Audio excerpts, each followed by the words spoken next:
Welcome friends. So today we are going to start with the seventh chapter of physics, that is sound.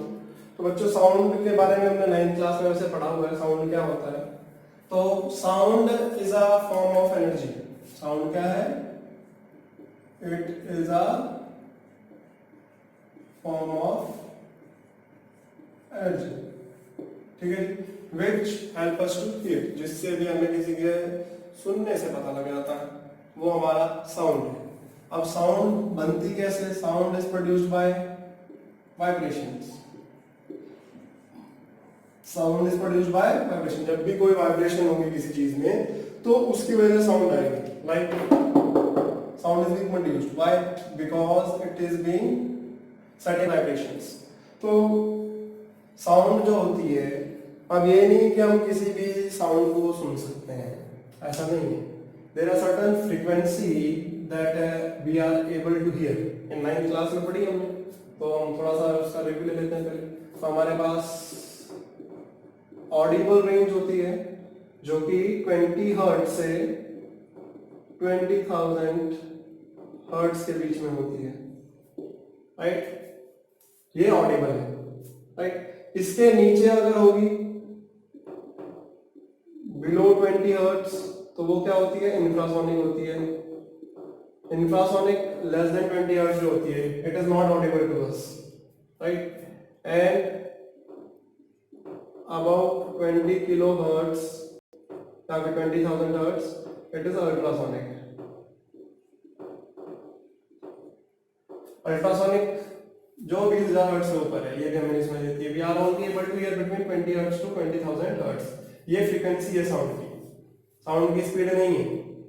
Right, sound जो है एक travels by compressional reactions. So sound जो है, sound को क्या चाहिए? It requires a medium for propagation. Medium चाहिए propagation. चलने के लिए इसे कुछ ना कुछ चाहिए. Solid, liquid, gas. वैक्यूम में नहीं चल सकता है. राइट, 9th में एक्सपेरिमेंट पढ़ा होगा, बेल जार एक्सपेरिमेंट होता है. वैक्यूम से सारी हवा निकाल देते तो बाद में गॉन्ग जब स्ट्राइक करता है बेल को तो कुछ नहीं सुनाई देता है.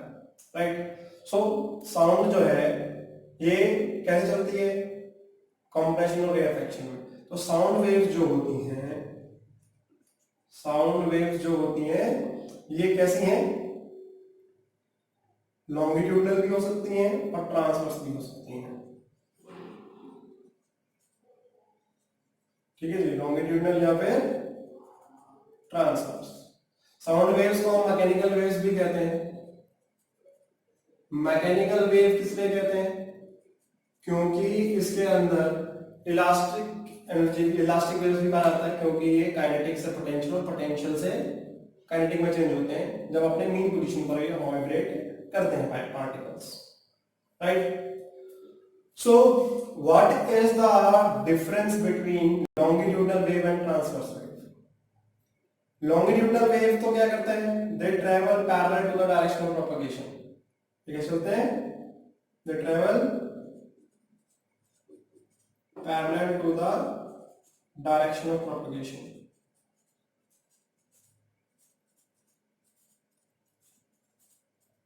जबकि ट्रांसवर्स वेव कैसे चलती है? Perpendicular to the direction of propagation.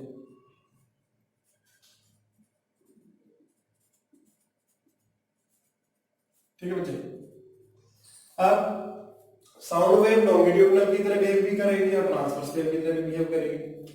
Longitudinal waves की तरह कब बिहेव करती है? जब ये किसमें ट्रेवल करती है? इन लिक्विड ट्रेवल करेगी, गैसेस में करेगी, ठीक है, या फिर सॉलिड में करेगी. ट्रांसवर्स कब करेगी?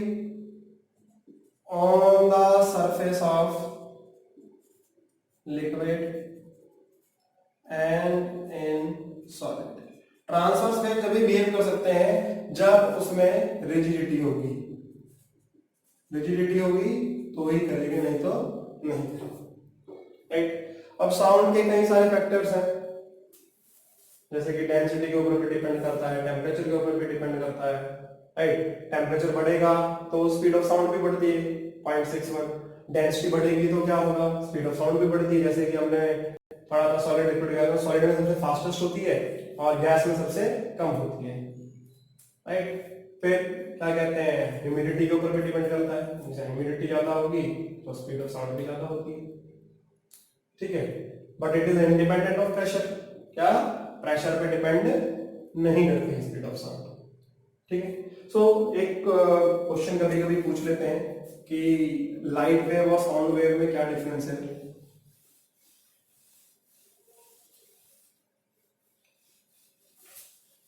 तो उसको देख लेते हैं पहले, फिर मेजॉरिटी इसके अंदर क्वेश्चन है कि से आता है, न्यूमेरिकल भी इससे फिक्स रहता ही है। तो साउंड वेव्स और लाइट वेव, साउंड वेव जो है ये क्या है, मैकेनिकल वेव है।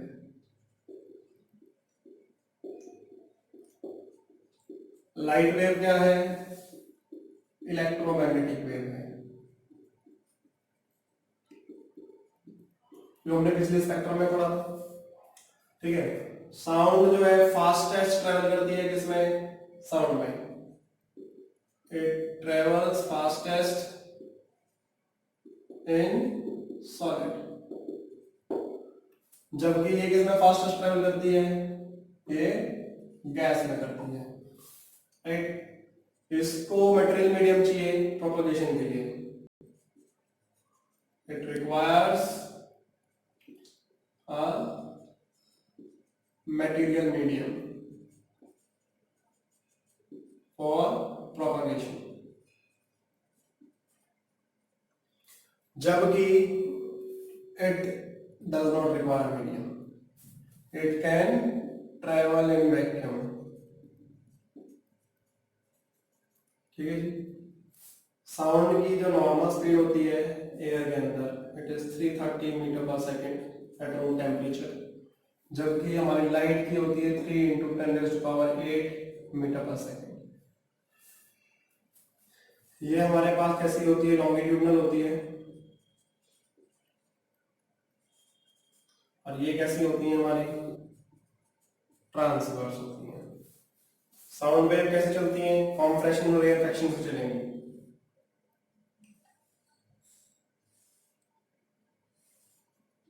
कॉम्प्रेशन और रेयरफैक्शन में क्या होता है कि compression is a high pressure region area, वहां का पार्टिकल जो होता है बहुत पास में आ जाते हैं, जबकि रेयरफैक्शन में पार्टिकल्स दूर दूर रहते हैं। So this is C and this is a compression and rarefaction. जबकि लाइट वेव जो है क्रेस्ट और ट्रफ के हिसाब से चलती है, ऊपर वाले जो होते हैं क्रेस्ट और नीचे वाले जो होते हैं उन्हें हम ट्रफ कहते हैं, और दो क्रेस्ट और ट्रफ के बीच की जो दूरी होती है उसे हम वेवलेंथ कहते हैं, ठीक है जी।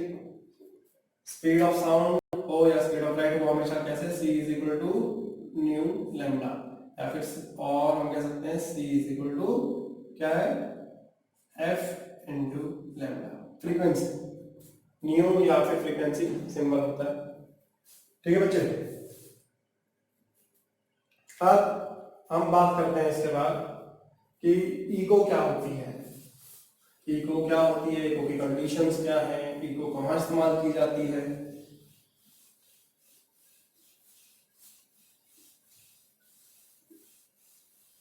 तो बच्चों इको क्या है, echo is a reflection of a sound from a distant object, it is a reflection of a sound from a distant object when the original sound ceases to exist।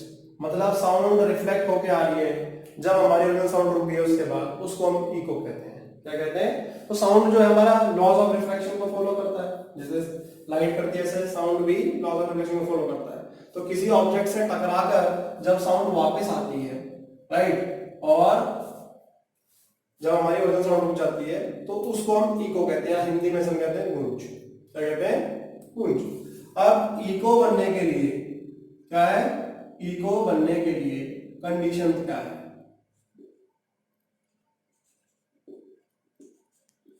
पहला 0.1 second का time period, that is persistence of sound,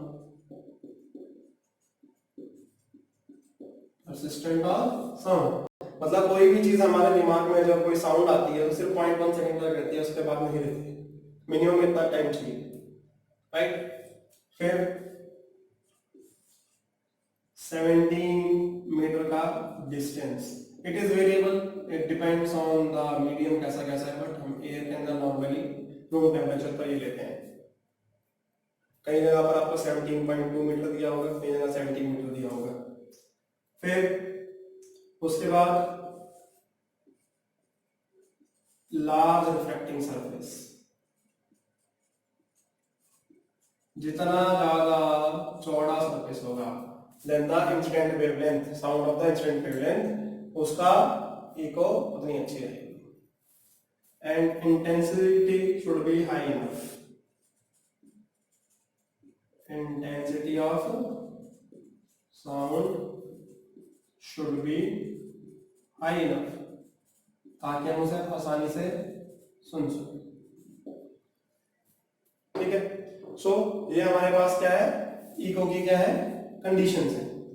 अब अगर एक sound bar बार reflect करती रहती है और prolonged effect देती है, उसको हम क्या कहते हैं, रिवर्बरेशन कहते हैं। क्या कहते हैं, if a sound produces a prolonged effect, multiple reflections are there, that is known as reverberation। इसको कम किया जा सकता है रिवर्बरेशन को, जैसे कि डोम शेप बना देते हैं बिल्डिंग को, या फिर कर्टेन्स वगैरह का इस्तेमाल कर देते हैं, कर्व रूफ हो जाती है, ठीक है बच्चे। सो इको जो है, अब इको का जो इस्तेमाल है वो कहाँ किया जाता है, where echo is being used. देखिए बैट्स, डॉल्फिन, राइट, ये इको का इस्तेमाल करते हैं कम्युनिकेशन के लिए और अपने प्रे वगैरह को कैच करने के लिए। बैट जो है स्पीड ऑफ साउंड से कम ट्रेवल करता है, but they release ultrasonic waves, ultrasonic waves छोड़ते हैं, और वो छोड़ते हैं और वो जाके टकरा के ऑब्स्टेकल से पता वापस आ जाती है, तो उसे पता लग जाता है कि हमारा जो शिकार है वो कहाँ पर है। डॉल्फिन्स भी इको के प्रिंसिपल पे ही काम करती हैं, यही कम्युनिकेट करती हैं, राइट। फिर जो आपका फिशरमैन है, फिशरमैन क्या करता है, जब मछलियां पकड़ता है तो मछली पकड़ने के लिए उसके पास क्या रहता है, या ट्रोलरमैन भी कहते हैं, उसके पास रॉड होती है, उससे वो इंपल्स भेजेगा, इंपल्स भेजेगा तो वो जाके डेप्थ में टकराएगी, और टकराने के बाद वो वापस आएगी, तो उससे वो पता लग जाता है कि कितनी डेप्थ के ऊपर है मछली, और उससे वो उसको पकड़ सकते हैं, ठीक है जी। फिर सोनार एंड रडार। सोनार क्या होता है, साउंड नेविगेशन एंड रेंजिंग, ये भी किसके प्रिंसिपल पे, इको के प्रिंसिपल पे काम करता है, राइट। जैसे कि शिप्स वगैरह होते हैं उसके अंदर इसका इस्तेमाल किया जाता है। यहां पर क्या होगा, एमिटर होगा और यहां पर रिसीवर होगा,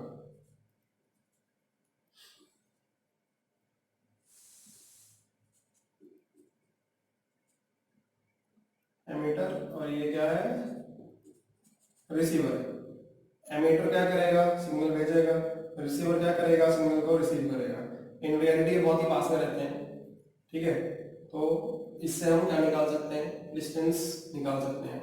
हमारे पास फॉर्मूला क्या है, क्योंकि टाइम जाने के लिए भी लगा और उतना ही टाइम वापस आने के लिए, तो हमारे पास फॉर्मूला होता है QD = V × T, right.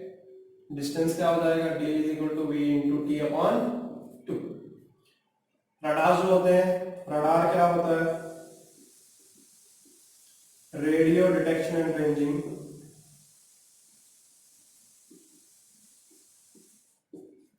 Radio detection and ranging किस तरह से काम करता है, इसमें भी क्या होता है, रेडियो वेव्स होती हैं, जो हमने पिछले चैप्टर में पढ़ा था, रडार में इस्तेमाल की जाती हैं। तो रेडियो वेव्स जो है ये भी इको के प्रिंसिपल करते हैं, यहाँ से जो एमिटर सिग्नल भेजेगा और वो जाके टकराएगा एयर में किसी ऑब्स्टेकल्स वगैरह से, और उससे वापस आ जाएगा, राइट। फिर अल्ट्रासोनोग्राफी यूएसजी,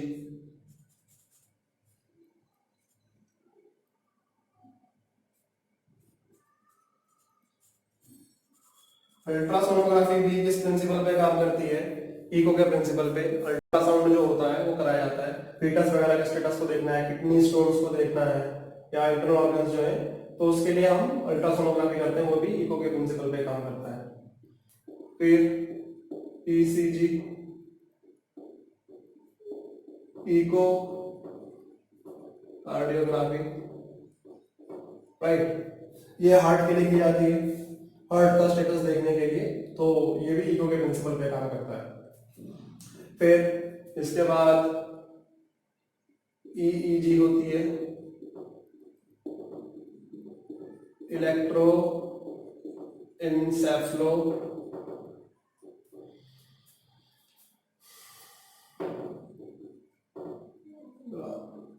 ठीक है जी, ये ब्रेन के लिए की जाती है। तो अलग अलग हमारे पास एप्लीकेशंस हैं जिससे कि हम इस क्या करते हैं, इको का इस्तेमाल करते हैं। ठीक है बच्चे, इसके बाद जो हमारे पास हम पढ़ेंगे वो पढ़ेंगे नेचुरल वाइब्रेशंस क्या होते हैं, फोर्स वाइब्रेशंस क्या होते हैं, डैम्प्ड वाइब्रेशंस क्या होते हैं, और रेजोनेंस क्या होती है। तो सबसे पहले हम बात करेंगे नेचुरल वाइब्रेशंस की। नेचुरल वाइब्रेशंस क्या होती हैं? वो वाइब्रेशन जो अपनी नेचुरल फ्रीक्वेंसी से चलता है। ठीक है, व्हेन ऑब्जेक्ट इज सस्पेंडेड में वाइब्रेशन आता है और वो अपनी नेचुरल फ्रीक्वेंसी से वाइब्रेट करता है, उसको हम क्या कहते हैं, नेचुरल वाइब्रेशन कहते हैं, और विदाउट एनी एक्सटर्नल फोर्स होता है, और वो शेप और साइज ऑफ द ऑब्जेक्ट के ऊपर डिपेंड करता है। ठीक है बच्चे, natural vibrations, natural vibrations are the vibrations of an object without any external force। ठीक है, तो अब नेचुरल वाइब्रेशंस जो हो सकते हैं वो कहाँ हो सकते हैं? जैसे कि हमारे पेंडुलम को अगर छोड़ दिया जाए, राइट, और एक चीज याद रखना कि नेचुरल वाइब्रेशंस मोस्टली जो होता है सिर्फ आइडियल केस में हो सकते हैं, कहाँ पर? वैक्यूम में ही हो सकते हैं। सो पेंडुलम है, पेंडुलम को ऑसिलेट करने के लिए छोड़ दे, तो जब ऑसिलेट कर रहा है, वाइब्रेट करेगा, उस टाइम वो उसके अंदर नेचुरल वाइब्रेशंस होंगे। अब हमारे पास पेंडुलम की जो फ्रीक्वेंसी का फॉर्मूला होता है वो क्या होता है? f = 1/2 pi √g/L, right. So frequency is 1/2 pi √g/L। So inversely frequency is inversely proportional to the length. तो आपको अगर फ्रीक्वेंसी बढ़ानी है तो लेंथ को क्या कर दीजिए, कम कर दीजिए, और फ्रीक्वेंसी कम करनी है तो लेंथ को बढ़ा दीजिए। सो अलग अलग पेंडुलम की अलग अलग लेंथ है, उनकी फ्रीक्वेंसी अलग अलग होगी। ठीक है, फिर आप क्या करते हैं, जो ट्यूनिंग फॉर्क है,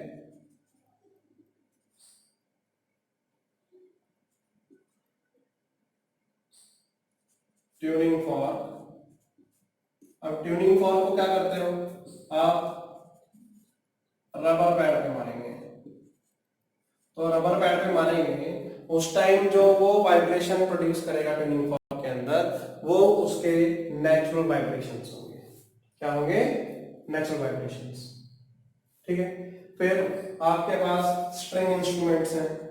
क्या है? String instruments. स्ट्रिंग इंस्ट्रूमेंट मतलब इनमें तार रहती हैं, जैसे कि गिटार, सितार, वायलिन।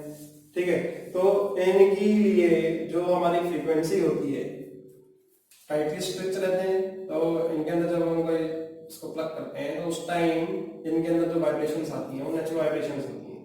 सो फ्रीक्वेंसी का फॉर्मूला क्या हो जाएगा इनका? f = 1/2L √T/π/r²d। ठीक है बच्चे, सो इनवर्सली प्रोपोर्शनल टू लेंथ। तो आपसे कह सकते हैं कि स्ट्रिंग इंस्ट्रूमेंट की हमें फ्रीक्वेंसी चेंज करनी है, तो हम फ्रीक्वेंसी कैसे चेंज कर सकते हैं? लेंथ को कम कर दीजिए या बढ़ा दीजिए। अगर हमें बोलता है फ्रीक्वेंसी बढ़ानी है, तो हम क्या करेंगे? लेंथ को क्या कर देंगे? डिक्रीज कर देंगे। टेंशन को क्या कर देंगे? बढ़ा देंगे। और थिकनेस जो है उसको कम कर देंगे तो हमारी क्या होगा, अगर थिकनेस कम हो जाएगी तो फ्रीक्वेंसी बढ़ जाएगी। ठीक है जी। सो ये स्प्रिंग इंस्ट्रूमेंट क्या होता है। ऐसे हमारे पास लोडेड स्प्रिंग है और स्प्रिंग को हमने लोड कर दिया, उसको कंप्रेस कर दिया स्ट्रेच, उसके बाद जो वाइब्रेशन उसमें आते हैं उसके अंदर क्या होगा, that will be natural vibration. और उसका जो फॉर्मूला होता है वो क्या होगा, frequency is equal to 1/2 pi under root k upon m, where as k is the constant for a spring and m is the mass. ठीक है, तो ये भी अलग अलग उसके ऊपर डिपेंड करता है कि आपके पास किस हिसाब का वो है, राइट। फिर आपके पास क्या है कि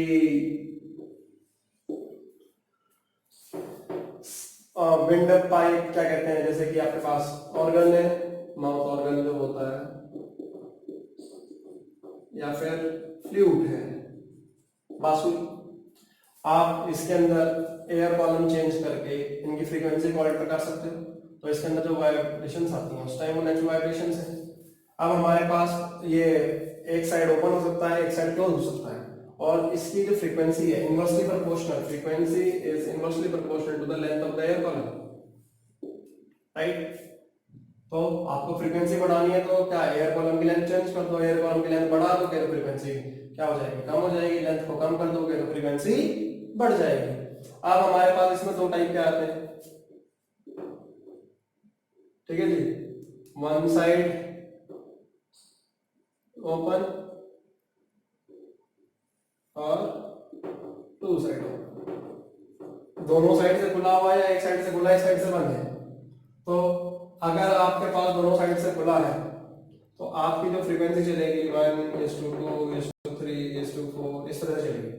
बट अगर आपके पास वो एक साइड से खुला है और एक साइड से बंद है तो आपकी फ्रीक्वेंसी जो चलेगी वो ऑड के हिसाब से 1:3:5:7 इस हिसाब से वाइब्रेशन करके चलती है। ठीक है बच्चे। फिर हमारे पास स्ट्रेच इंस्ट्रूमेंट क्या कहते हैं, हमारे पास स्ट्रेच स्ट्रिंग है और स्ट्रिंग को हम क्या करते हैं, प्लग करते हैं। अब मान के चलो हम उसे बीच में से प्लग करेंगे, हाफ में से, तो उसके अंदर हमारे पास ये वेव बनेगी। सो ये जो आती है प्रिंसिपल फ्रीक्वेंसी की वेव आती है एफ, जब हाफ में करेंगे। 1/2 में करेंगे तो एक नोट आएगी, राइट। अगर मैं इसको 1/4 में करता, इसमें करना 1/4, अब 1/4 में करूंगा मेरे पास कितनी आएंगी,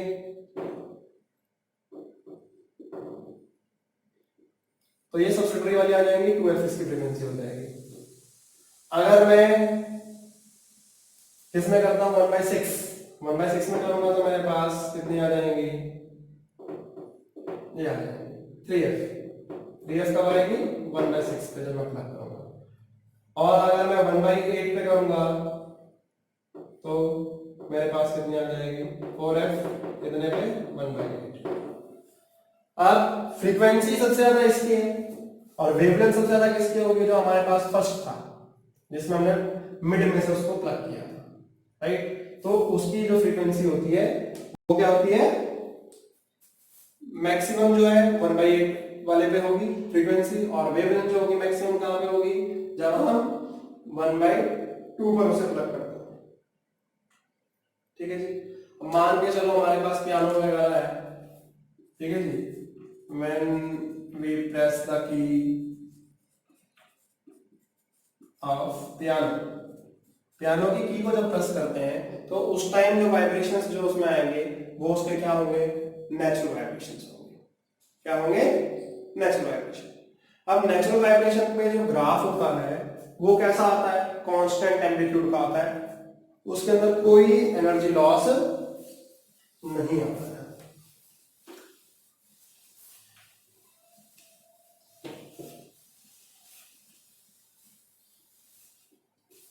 जैसे कि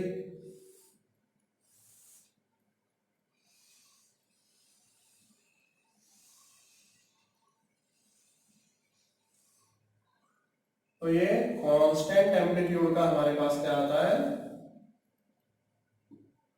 ठीक है जी, जिसका कांस्टेंट एम्पलीट्यूड हो उसके हिसाब से हमारे पास नेचुरल वाइब्रेशंस में आते हैं। ठीक है बच्चे, तो नेचुरल वाइब्रेशन में हमारे पास क्या होगा, कांस्टेंट एम्पलीट्यूड आता है, व्हाट इज सेम एम्पलीट्यूड। अब इसके बाद हमारे पास आता है डैम्प्ड वाइब्रेशंस। क्या आती है, डैम्प्ड वाइब्रेशंस। सो डैम्प्ड वाइब्रेशंस क्या होंगी, डैम्प्ड वाइब्रेशंस वो वाइब्रेशन होगी जो किसी एक्सटर्नल फोर्स की प्रेजेंस में क्या होगी, damped vibrations are those vibrations, ठीक है, of a constant of decreasing amplitude. ठीक है जी, डैम्प्ड वाइब्रेशंस कौन सी वाइब्रेशंस होंगी, जिनका डिक्रीजिंग एम्पलीट्यूड होगा।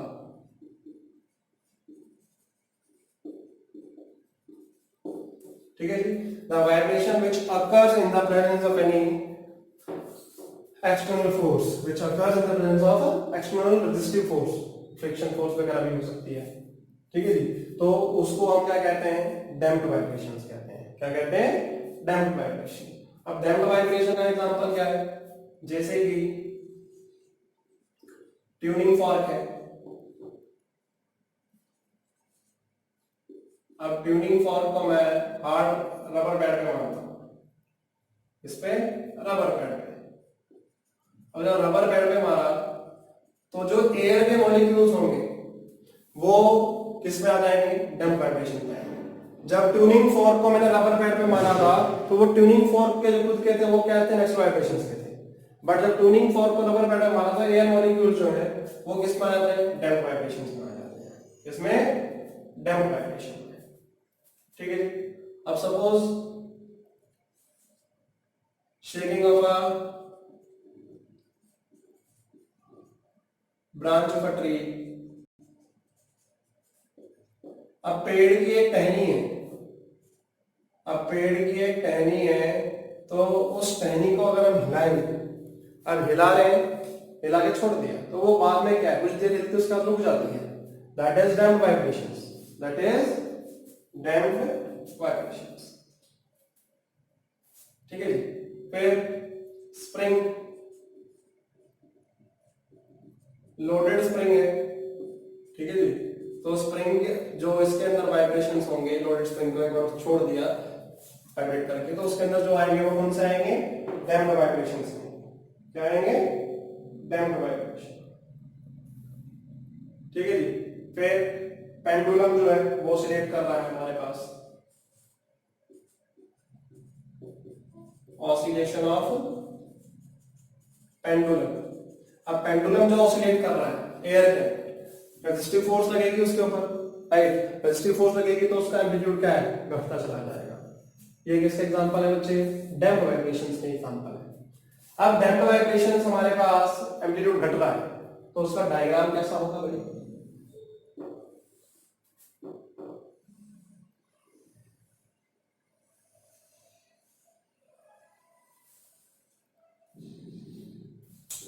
राइट। इसका कांस्टेंट एम्पलीट्यूड जो है वो घटता चला जाएगा। अब एम्पलीट्यूड घटता चला जाएगा तो ये क्या है, डैम्प्ड वाइब्रेशंस है। अब नेचुरल वाइब्रेशन और डैम्प्ड वाइब्रेशन में डिफरेंस क्या है, नेचुरल वाइब्रेशन और डैम्प्ड वाइब्रेशंस में।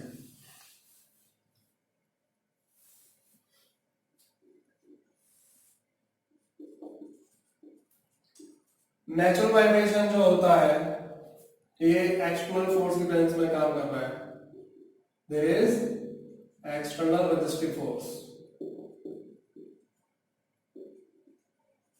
इसके अंदर नो रेजिस्टिव फोर्स।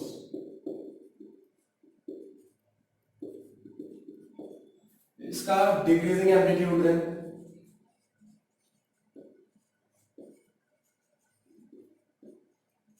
इसका कांस्टेंट एम्पलीट्यूड है।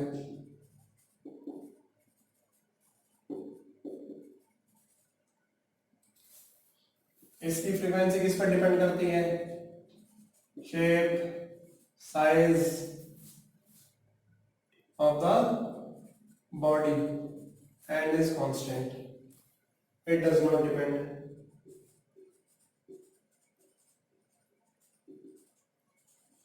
ये जो है डिपेंड नहीं करती है।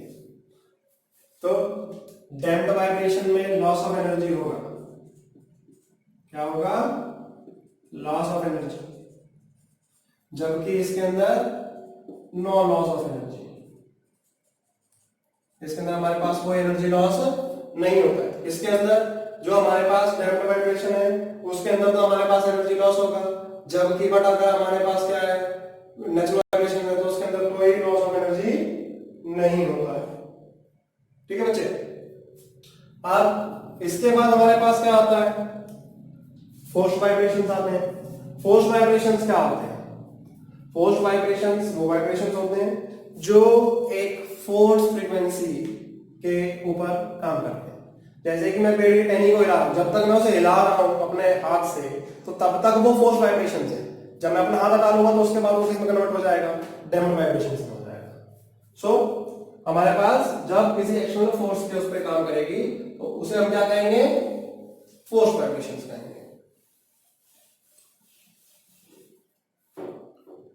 और उसका जो एम्पलीट्यूड है वो किस पर डिपेंड करेगा?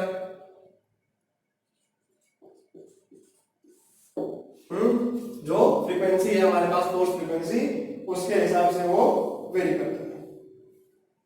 ठीक है। अब फोर्स वाइब्रेशंस कौन से वाइब्रेशंस है? The vibration which are produced due to an external force. ठीक है जी, उसको हम क्या कहते हैं? फोर्स वाइब्रेशंस कहते हैं। अब जैसे कि ट्यूनिंग फॉर्क को मैं टेबल टॉप पे मारता हूं, इस पे हिटिंग ऑफ ट्यूनिंग फॉर्क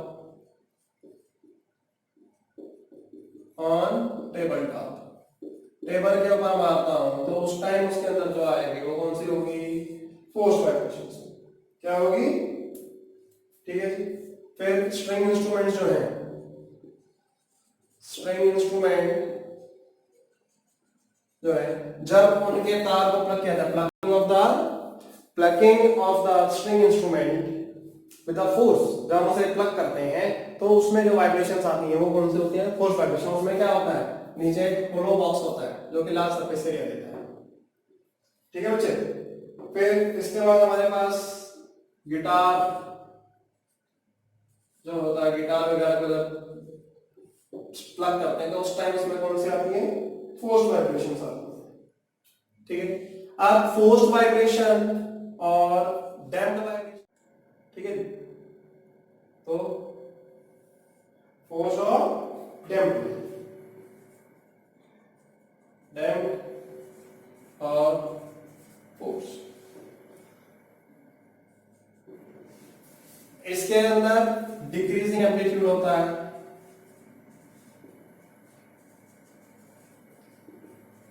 ठीक है जी।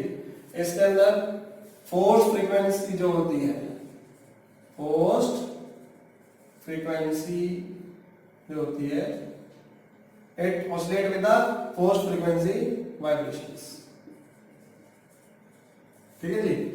जो फोर्स फ्रीक्वेंसी है उसका जो वाइब्रेशन होगा उसके हिसाब से इसका एम्पलीट्यूड आएगा। ठीक है जी। ओके। डैम्प्ड और फोर्स के अंदर हमारे पास फोर्स जो है वो चेंज कब हो जाएगा डैम्प्ड में? अगर इसके ऊपर से फोर्स हटा दें तो it can easily change in damped vibration. अब नेचुरल फोर्स के अंदर अगर हम डिफरेंस देख लें तो एक मेजर डिफरेंस ये है क्योंकि फोर्स भी डैम्प में कन्वर्ट हो जाता है। अब फोर्स और नेचुरल वाइब्रेशंस में देख लें, नेचुरल वाइब्रेशन और फोर्स वाइब्रेशन में, तो इसका कैसा होगा? कांस्टेंट एम्पलीट्यूड होगा, इसका फोर्स वाइब्रेशन का होगा। फिर इसके अंदर शेप और साइज पर डिपेंड करेगा frequency, it depend on shape and size, it is independent. ठीक है जी। फोर्स फ्रीक्वेंसी हमेशा नेचुरल फ्रीक्वेंसी से कम होती है। ठीक है जी। Is it okay? इसका एम्पलीट्यूड हमारे पास कांस्टेंट था, क्या था? एम्पलीट्यूड कांस्टेंट था, जबकि उसका नहीं था। ठीक है। ये इसकी डेफिनेशन क्या है कि the vibration occurs in the absence of any external force. ये क्या है? The vibration which occurs in the presence of N external force, that is force vibrations. ठीक है बच्चे, ओके। फिर इसके बाद हमारे पास फोर्स वाइब्रेशन का एक स्पेशल केस आता है जिसे हम क्या कहते हैं, रेजोनेंस कहते हैं। क्या कहते हैं, resonance. So what is resonance? Resonance is a special type of force vibration in which force frequency matches with the natural frequency. क्या होता है? Resonance is a special type of force vibrations in which force frequency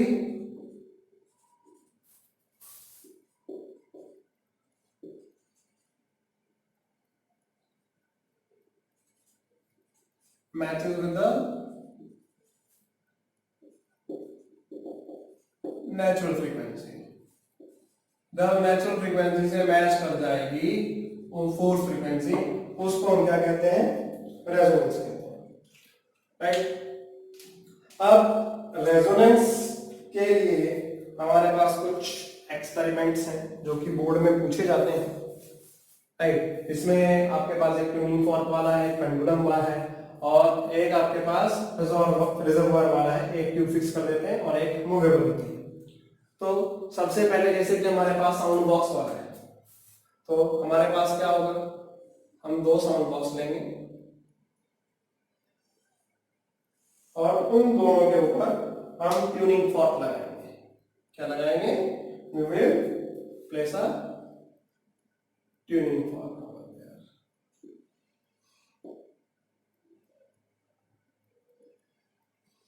ठीक है। अब tuning fork जो है ये हमारे पास ए है, ये हमारे पास बी है, ठीक है जी। और हमारे पास आइडेंटिकल ट्यूनिंग फॉर्क, ये दोनों एक जैसे ही हैं, हमने इसके ऊपर लगा दिया। तो जब हम ट्यूनिंग फॉर्क ए को वाइब्रेट करेंगे, अब ए को वाइब्रेट करेंगे तो साउंड बॉक्स में वाइब्रेशंस आएंगे। अब साउंड बॉक्स में वाइब्रेशंस आएंगे तो वाइब्रेशंस प्रोड्यूस होंगे और ये ट्रेवल करेंगे। अब जब ये यहाँ पे जाएंगे तो ये इसमें वाइब्रेशंस जो है प्रोड्यूस हुए, ये ट्यूनिंग फॉर्क जो है वाइब्रेट करना चालू कर देगा। अब ये ट्यूनिंग फॉर्क वाइब्रेट क्यों किया? क्योंकि उसकी जो फोर्स फ्रीक्वेंसी थी वो नेचुरल फ्रीक्वेंसी से मैच कर रही थी, ठीक है जी। क्योंकि यहाँ पे एयर कॉलम था एयर साउंड बॉक्स में, तो ये जब इसको हमने ऑसिलेट किया तो वाइब्रेशन प्रोड्यूस हुए, वाइब्रेशन हुए, वाइब्रेशन पास हुए। अब ये क्योंकि नेचुरल फ्रीक्वेंसी ये और आइडेंटिकल है तो नेचुरल फ्रीक्वेंसी भी सेम होगी, तो ये वाइब्रेट करना चालू कर देता है, राइट। इसके बाद हमारे पास पेंडुलम वाला आता है। ये हमारे पास एक स्ट्रिंग है और स्ट्रिंग से हमने क्या किया, पेंडुलम को बांध के टांग दिया। अब स्ट्रिंग में पेंडुलम को बांधेंगे तो हमारे पास इसके अंदर हम कितने, 4 पेंडुलम को बांधेंगे, राइट। तो हमारे पास सपोज 4 पेंडुलम है,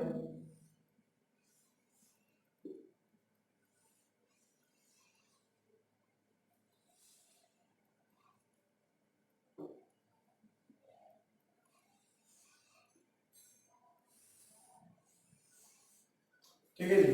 ये पेंडुलम ए मान लेते हैं, ये पेंडुलम बी, ये पेंडुलम सी, ये पेंडुलम डी, राइट। अब एक स्ट्रिंग से बांध के हम लटका रखे हैं।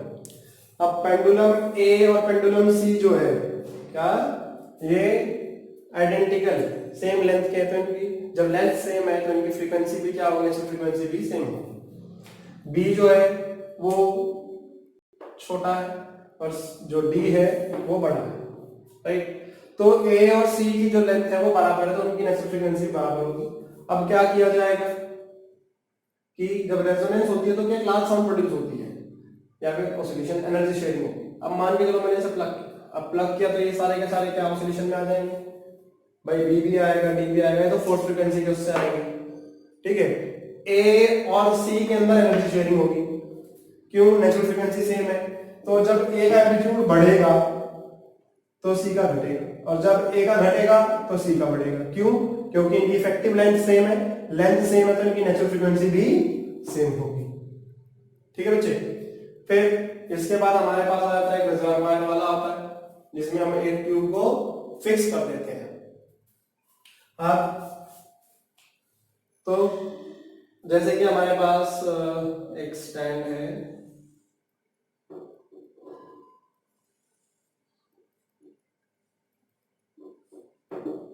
और इस स्टैंड के अंदर हमने क्या कर दिया, एक सपोज हमारी ट्यूब है,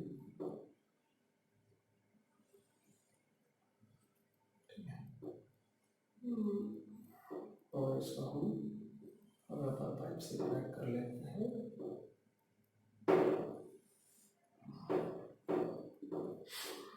अब यहां पर ये वाली जो ट्यूब है ये क्या है, फिक्स है, इसको हम ए मान लेते हैं, ये हमारी क्या है, फिक्स्ड है, ठीक है जी। और यहाँ पे हमने इसको एक रबर ट्यूब से, ये क्या हमारी रबर ट्यूब, और रबर ट्यूब से हमने इसको कनेक्ट कर दिया किसी, एक रिजर्वायर है हमारे पास, जिससे हम क्या कर सकते हैं, मूवेबल है। अब मूवेबल है तो हम उसका अल्टर कर सकते हैं, क्या, एयर कॉलम की लेंथ को हम चेंज कर सकते हैं।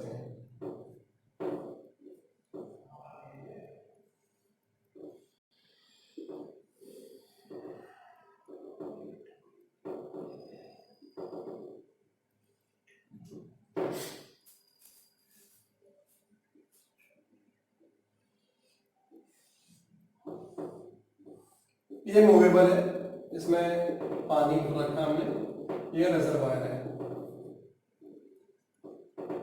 ठीक है। ये रबर ट्यूब है, ये हमारी ट्यूब ए है। तो ट्यूब ए में यहां तक पानी भरा हुआ है सपोज, ठीक है। अब जब हम ट्यूब ए पर ट्यूनिंग फॉर्क मारेंगे तो एक साउंड प्रोड्यूस होगी, क्या होगी, एक साउंड प्रोड्यूस होगी, क्यों, नेचुरल फ्रीक्वेंसी से मैच कर रही थी। अब क्योंकि ये एक साइड ओपन एक साइड क्लोज, तो इसमें फ्रीक्वेंसी वाला लगेगा कौन सा, 1:3:5।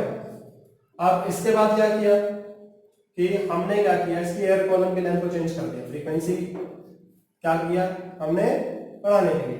तो जब हम इसके अंदर पानी कम करेंगे तो एयर कॉलम की लेंथ बढ़े, राइट। अब पानी कम करेंगे, इसको हमने ऊपर कर दिया, तो यहाँ से एयर कॉलम की लेंथ चेंज हो जाएगी, एयर कॉलम की लेंथ चेंज होगी तो फ्रीक्वेंसी चेंज होगी। जब फ्रीक्वेंसी 3 गुना हो जाएगी, मींस एयर कॉलम की लेंथ जो है वो 3 गुना हो जाएगी, तो एक लार्ज साउंड वापस आएगा। When the length of the air column becomes 3 times the original, पहले एक लार्ज साउंड है, उसके बाद बिल्कुल नहीं आएगी, फिर जब वो एयर कॉलम की लेंथ हमारी 3 गुना हो जाएगी जितनी पहले थी, तो फिर एक लार्ज साउंड आएगी, क्यों, नेचुरल फ्रीक्वेंसी से वापस मैच कर जाएगी ट्यूनिंग फॉर्क की फ्रीक्वेंसी, तो वो रेजोनेंस की वजह से एक लार्ज साउंड प्रोड्यूस करेगा, ठीक है बच्चे, ओके। अब इसके अंदर कौन सा हमें मान लगता है, 1:3:5:7, वन साइड ओपन होता है, वन साइड क्लोज होता है, ठीक है।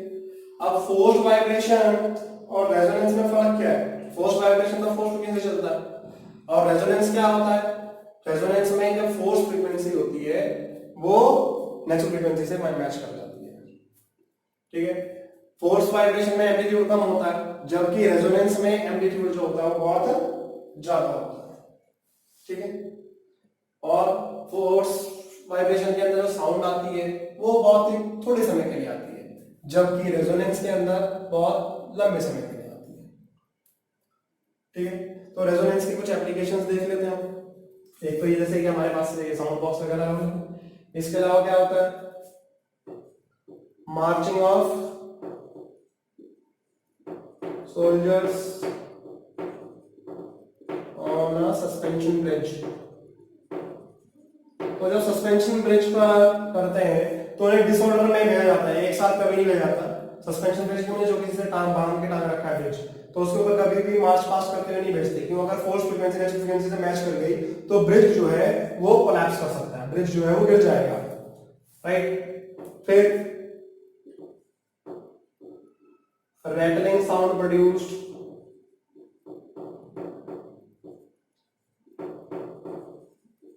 इन मशीन पार्ट्स। जो आपके मशीन पार्ट्स होते हैं वो एक स्पेसिफिक उस पर क्या करते हैं, साउंड प्रोड्यूस करते हैं। जैसे कि आपकी बाइक वगैरह है, जब वो चलती है एक स्पेसिफिक, तो उसका आपके शीशे वगैरह नहीं लग जाते हैं, क्यों, नेचुरल फ्रीक्वेंसी फोर्स फ्रीक्वेंसी से मैच कर जाती है। और अगर वैसे चलता रहा तो क्या है, पार्ट्स भी डिसेबल हो सकते हैं, गिर भी सकते हैं, एक्सीडेंट हो सकते हैं।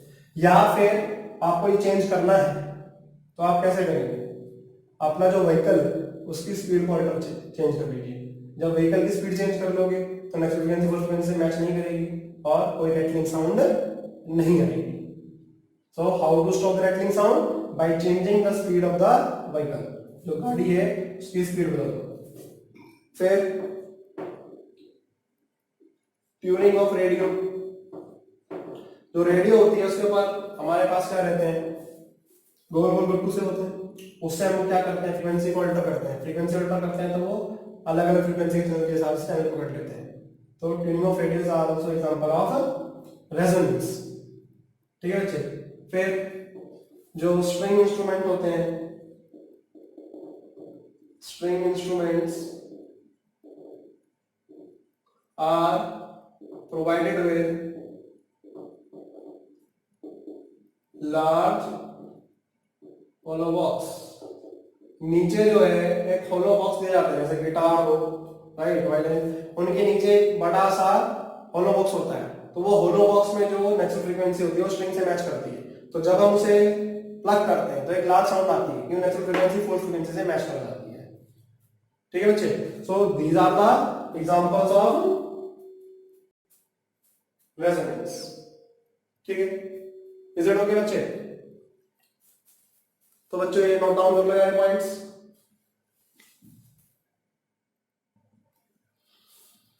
तो बच्चों नेक्स्ट जो हम पढ़ेंगे कैरेक्टरिस्टिक्स ऑफ साउंड पढ़ेंगे। कैरेक्टरिस्टिक्स ऑफ साउंड क्या होता है? वो पैरामीटर होते हैं जिससे हम किसी भी दो साउंड के अंदर डिस्टिंग्विश कर सकते हैं। अब डिस्टिंग्विश कर सकते हैं मतलब डिफरेंस पता कर सकते हैं। अब वो किस पर डिपेंड करता है? हमारे तीन फैक्टर्स हैं। तो there are three characteristics of sound. अब जो थ्री कैरेक्टरिस्टिक्स ऑफ साउंड है वो कौन से हैं? जैसे कि लाउडनेस, राइट, देन हमारे पास आता है पिच, फिर हमारे पास आता है quality of sound. Quality of sound या फिर उसे हम टिम्बर भी कहते हैं। लाउडनेस जो है ये किस पर डिपेंड करती है? It depend on amplitude. Pitch जो है किस पर डिपेंड करती है? फ्रीक्वेंसी। और क्वालिटी ऑफ साउंड किस पर डिपेंड करती है? वेव फॉर्म पर। ठीक है जी। लाउडनेस एम्पलीट्यूड पर डिपेंड करती है और पिच फ्रीक्वेंसी पर और quality of sound wave form पर। तो सबसे पहले हमारे पास लाउडनेस होता क्या है? Loudness is that character of sound, loudness is that characteristic of sound which help us to distinguish between loud sound and faint sound. जो लाउड साउंड और फेंट साउंड के बीच में डिस्टिंग्विश करने के लिए दे सकता है उसको हम क्या कह सकते हैं? एम्पलीट्यूड। क्या कहते हैं? लाउडनेस। अब ये किससे डिस्टिंग्विश करने देगा? जिसकी दो साउंड जिसमें पिच भी सेम होगी और उनका वेव फॉर्म भी सेम होगा, उनको डिस्टिंग्विश करने के लिए हमें लाउडनेस का इस्तेमाल करना पड़ता है।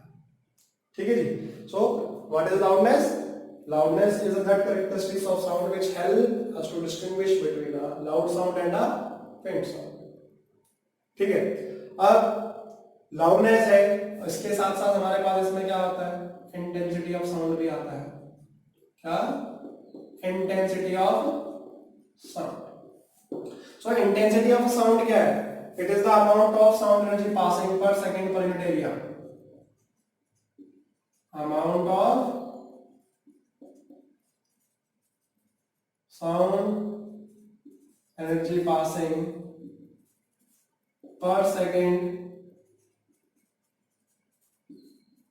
per unit area, that is intensity of sound। ठीक है जी। इसकी यूनिट क्या होती है?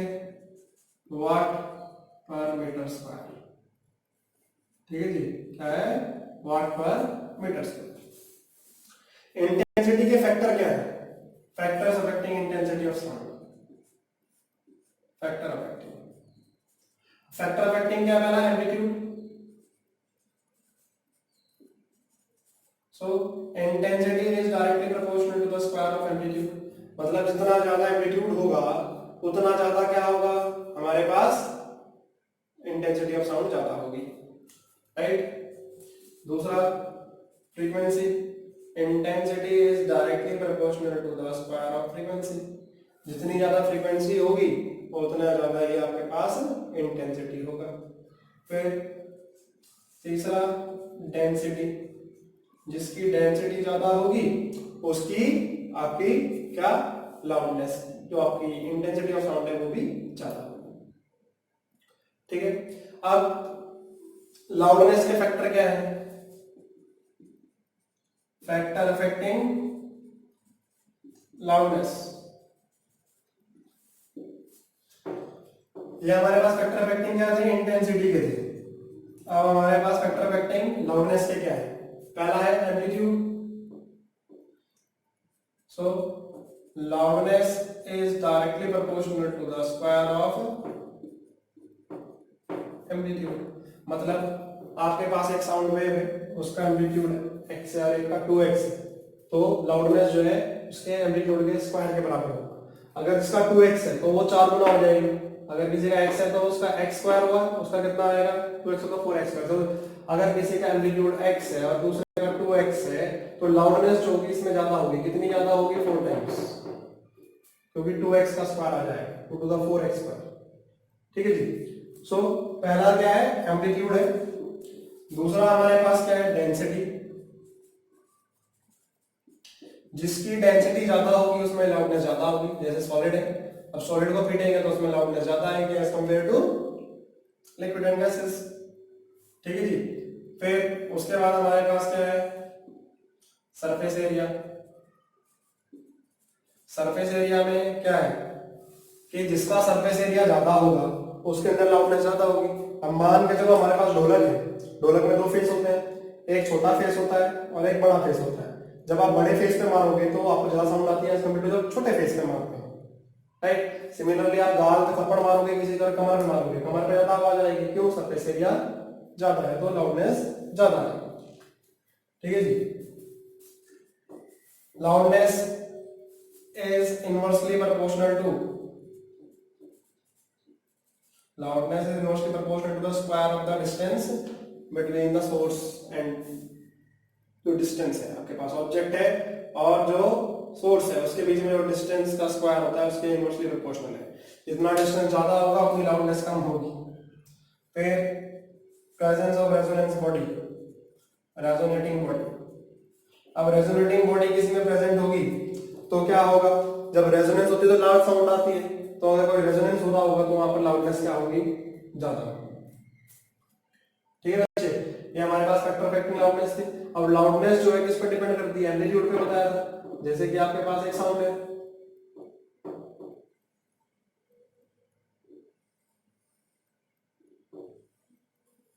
ये ठीक है, और सपोज इसी के ऊपर हम एक नीचे ले लेते हैं,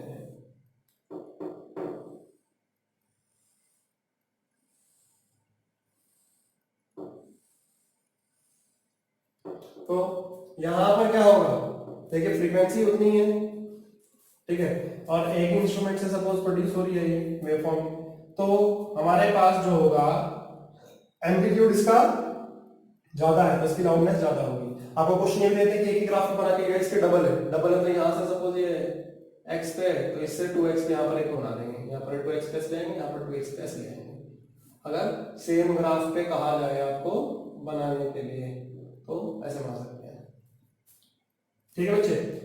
अब हमारे पास इसके अंदर सब्जेक्टिव और ऑब्जेक्टिव प्रॉपर्टी भी होती है। ऑब्जेक्टिव जिसे हम मेजर कर सकते हैं, सब्जेक्टिव जिसे हम मेजर नहीं कर सकते हैं। सो लाउडनेस जो है, loudness is subjective in nature, subjective क्यों है, loudness person to person vary करेगी। अब सपोज जो मेरे पास बैठा है उसके लिए लाउडनेस अलग होगी और जो मेरे से काफी दूर बैठा है उसके लिए लाउडनेस क्या अलग होगी, या फिर मैं इस डायरेक्शन में बोल रहा हूं तो लाउडनेस इधर जाता है, और सपोज जब मेरा लिसनर है वो दूसरी डायरेक्शन में है तो उसके लिए लाउडनेस अलग होगी। So loudness vary from person to person, therefore it is subjective property. whereas intensity of sound is objective being measurable, और ये फिक्स रहती है। ठीक है जी, ये पूछ लेते हैं कौन सी ऑब्जेक्टिव है, कौन सी सब्जेक्टिव प्रॉपर्टी है। फिर आपसे ये भी पूछ लेते हैं भाई कि लाउडनेस की यूनिट क्या है। लाउडनेस की यूनिट क्या होती है, फोन, और साउंड लेवल की क्या होती है, इट इज डेसिबल, डीबी। ठीक है जी, ये इंपॉर्टेंट है, पूछ लेते हैं आपसे। फिर लाउडनेस और इंटेंसिटी में क्या रिलेशन है। सो लाउडनेस इज इक्वल टू के log 10i। ठीक है, लाउडनेस और इंटेंसिटी में क्या रिलेशन आ जाता है कि loudness is equal to the K log 10i। के जो है आपके पास कांस्टेंट है, आई जो है आपकी इंटेंसिटी है। ठीक है बच्चे, ये हमारे पास किसका था, लाउडनेस, जो फर्स्ट कैरेक्टरिस्टिक्स था। इसके बाद हमारे पास आता है किसका, पिच। जो हमारे पास पिच होती है, पिच क्या होती है, फिर पिच जो है किस पे डिपेंड करती है। सो पिच जो है वो किस पे डिपेंड करती है, फ्रीक्वेंसी पे डिपेंड करती है। Pitch is that characteristic of sound which help us to distinguish between acute sound and grave sound। ठीक है जी, क्या, ठीक है, ये वो कैरेक्टरिस्टिक्स है जो किसमें डिस्टिंग्विश करवाता है, एक्यूट में और किसमें, ग्रेव साउंड में। मींस जिसकी श्रिलनेस ज्यादा होगी उसकी पिच ज्यादा होगी। क्या, एक्यूट में क्या होती है, श्रिलनेस जो होती है वो ज्यादा होती है, और ग्रेव में क्या होती है, लेस होती है। ठीक है, सो पिच जिस पे डिपेंड करती है, फ्रीक्वेंसी पे। अब देखिए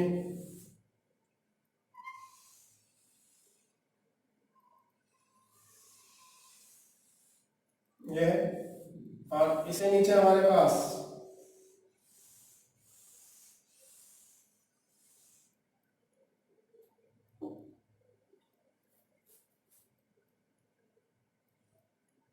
यहां से यहां तक के लिए देखिए एक वाइब्रेशन है, यहां से यहां तक के लिए उसी में उतने कितने, दो वाइब्रेशन होंगे, तो इसकी फ्रीक्वेंसी क्या होगी, डबल होगी। तो ये हाई पिच है, ये क्या है हमारे पास, हाई पिच, ये क्या है, लो पिच।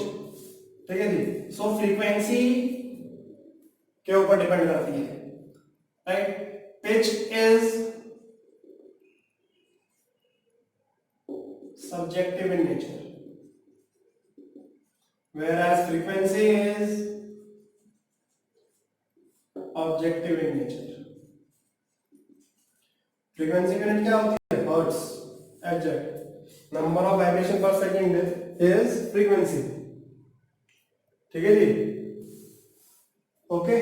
सो सब्जेक्टिव नेचर किसका है, पिच का है, ऑब्जेक्टिव नेचर किसका है, फ्रीक्वेंसी का है। अब जिसकी फ्रीक्वेंसी ज्यादा होगी उसकी श्रिलनेस ज्यादा होगी। इसकी फ्रीक्वेंसी 2 है, इसकी फ्रीक्वेंसी 1 है, तो इसकी श्रिलनेस ज्यादा है, इसकी क्या श्रिलनेस कम।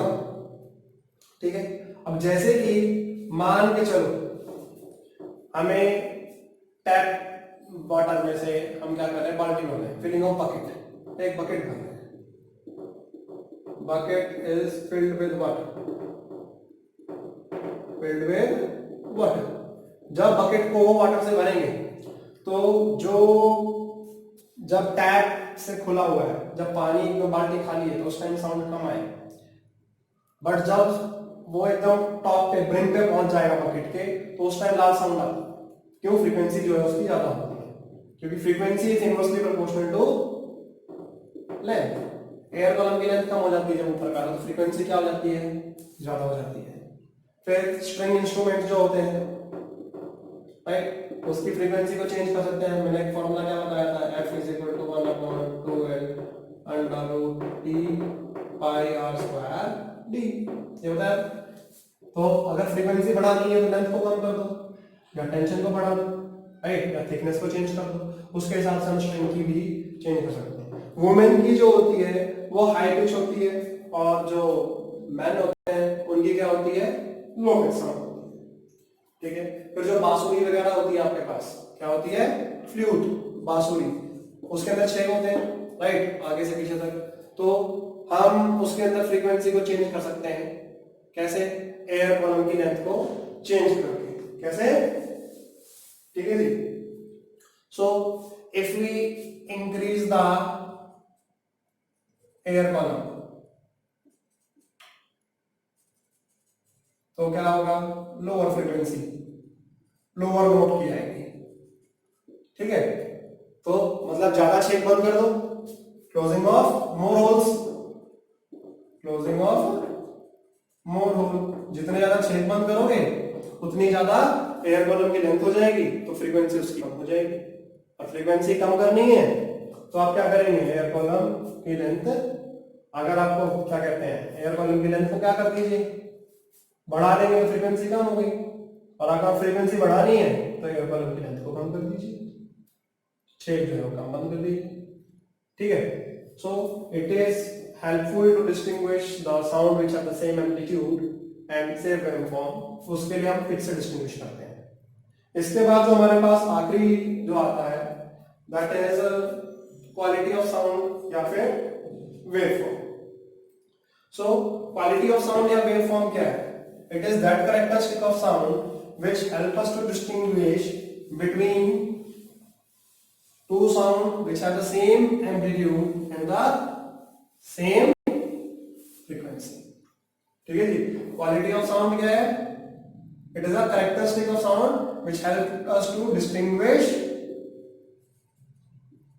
two sounds having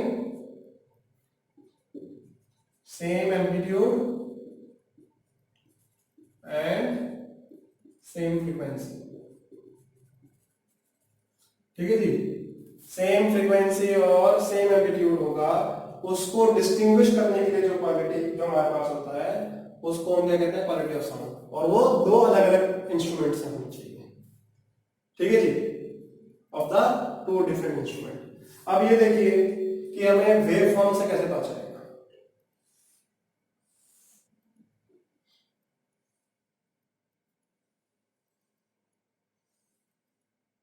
ये जैसे हमारे पास है, ठीक है जी, दूसरा आपके पास क्या हो सकता है,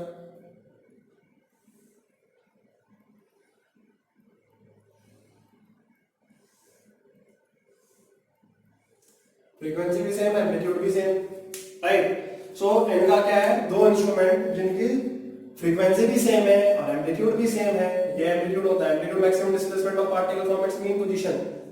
क्या होता है, एम्पलीट्यूड क्या होता है, maximum displacement of particle from its mean position. तो एम्पलीट्यूड भी इनका सेम है और फ्रीक्वेंसी भी सेम है।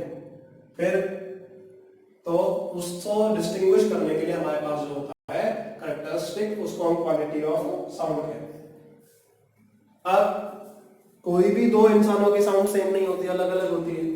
क्यों, उनका जो वोकल कॉर्ड वाइब्रेट करते हैं उनकी फ्रीक्वेंसी जो होती है वो क्या होती है, जो वोकल कॉर्ड होता है उनका वेव फॉर्म अलग अलग होता है। तो इसलिए हम डिस्टिंग्विश कर लेते हैं किसी की आवाज के अंदर आसानी से। तो हमारे पास इसमें प्रिंसिपल नोट होती है और सब्सिडियरी नोट्स होती हैं। प्रिंसिपल नोट की क्या लीस्ट फ्रीक्वेंसी होगी और मैक्सिमम एम्पलीट्यूड होगा। ठीक है जी, क्या होगा, फ्रीक्वेंसी सबसे कम होगी और एम्पलीट्यूड सबसे ज्यादा होगा। सब्सिडियरी का क्या होगा, हाई फ्रीक्वेंसी होगी और मिनिमम एम्पलीट्यूड होगा।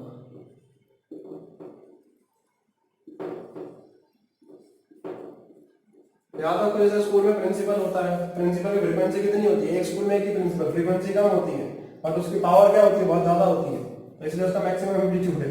और सब्सिडियरी जो होती है उसकी फ्रीक्वेंसी, जब बाकी टीचर हो गए बहुत सारे होते हैं बट उनकी पावर क्या होती है, काफी कम होती है। तो इस तरह से इसको याद रखिए। तो वेव फॉर्म के बेसिस पर हम क्या कर सकते हैं, डिस्टिंग्विश कर सकते हैं किसको, दो साउंड वेव्स को जिनका आपके पास लाउडनेस एम्पलीट्यूड भी सेम होगी और फ्रीक्वेंसी भी सेम होगी। ठीक है बच्चे। फिर तो आपके पास आ जाता है कि नॉइस और साउंड में डिफरेंस क्या है। नॉइस और म्यूजिक, जैसे music is pleasant two year, क्या है ये प्लीजेंट टू ईयर, जो कान के लिए अच्छा लगता है, ये अनप्लीजेंट है। बट ये वेरी करता है पर्सन टू पर्सन, किसी को जो वेस्टर्न म्यूजिक अच्छा लगेगा और उसके लिए प्लीजेंट होगा, जिसको अच्छा नहीं लगता है उसके लिए अनप्लीजेंट होगा। इसका यूनिफॉर्म, इसका क्या होता है, यूनिफॉर्म ग्राफ होता है, ठीक है। इसका नॉन यूनिफॉर्म होता है, मतलब इसके अंदर हमारे पास एक कांस्टेंट एम्पलीट्यूड के हिसाब से आता है, ठीक है जी, फिक्स हमारे पास हुआ है। अब जैसे कि हमारे पास ये होगा,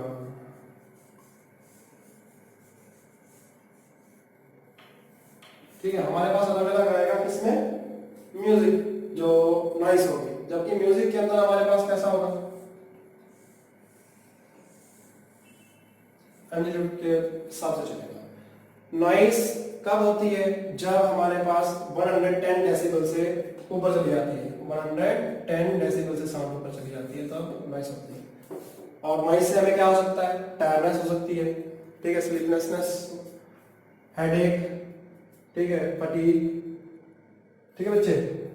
फिर डैमेज ऑफ ईयर ड्रम, अगर ज्यादा हाई म्यूजिक पे सुना जाता है, मींस हाई वॉल्यूम पर, तो ईयर ड्रम जो हो सकता है वो भी हमारा डैमेज हो जाता है, ठीक है बच्चे। इसकी वेव हमारी रेगुलर होती है म्यूजिक की, इसकी इरेगुलर होती है। Okay, so that's all for the chapter. In the next lecture we will be starting with the new chapter. Thank you.